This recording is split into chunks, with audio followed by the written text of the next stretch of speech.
I'm so thrilled to be here at IDG's Future IT conference. I hope everyone's having an amazing morning.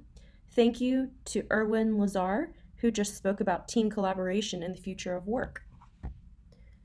Along the same track, today I'll be sharing best practices of a work culture that facilitates phenomenal innovation results. My name is Emmelyn. On most of the internet, you can find me as Life Wingmate to continue this conversation.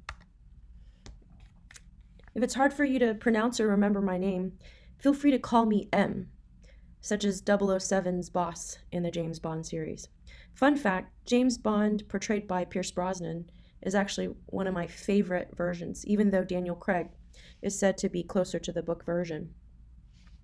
The main reason why I'm talking about espionage is because the kind of influence that they had over people using psychology. It was that blend of psychology along with some amazing technology that really changed the course of history.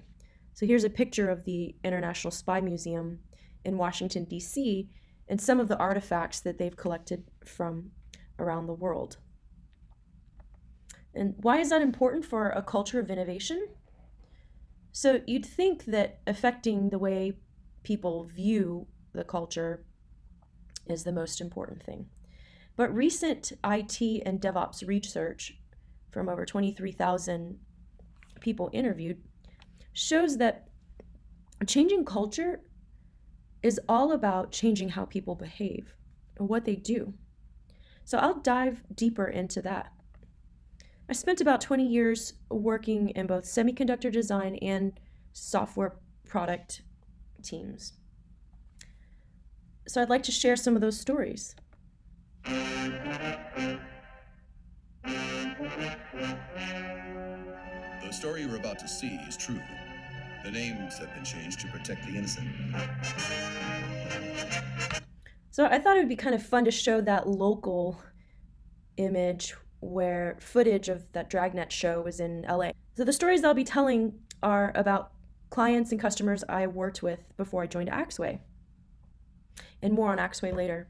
Today I'll cover the art and science of innovation, start with what we know, what do we do with what we don't know, priming the culture for what we don't know, having consistent leadership support in action, and why massive market results really take the consistent work to make it happen. So let's start with what we know about innovation. My colleague and expert, Caleb Jenkins, in Agile and Scrum methodology says, culture is what you do, not what you say you do. And I was thinking about how the culture, which is an unseen force, can either be a mud pit or an F1 track. So you can see there's a very different rate of innovation in those two different types of environments. And the way to get there is Tiny Habits. Tiny Habits is also the name of a book by B.J. Fogg. Research shows that breaking down behaviors to the core helps us discover what really works.